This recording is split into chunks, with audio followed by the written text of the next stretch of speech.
नैसर्गिक द्वारा बहुत सुंदर निर्गुण उजार कैला धैल तपस्यन के भेष बाबू कहवा के हौआ तू न रे ए बाबू कहवा के हौआ तू न रे कवनया भागा के घरवा उजार कैला धैल तपस्यन के भेष बाबू कहवा के हौआ तू न रे ए बाबू कहवा के हौआ तू न रे देहिया जे लाग तोहरो जाति के छतिरिया बनवा में भूमि काहे काटला विपतिया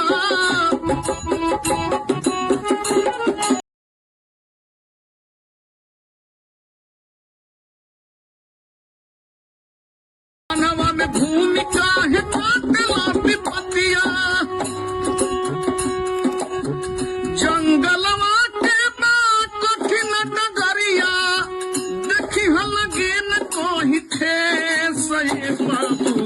कहवत हूँ तू न रे ए बाबू कहवत हूँ तू न रे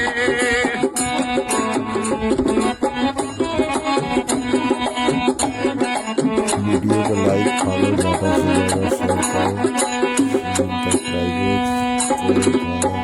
एक तो भाई गोर का है एक बाबे गोर एको करिया बदनवा संगवा में बाड़ी एगो सुंदर जननवा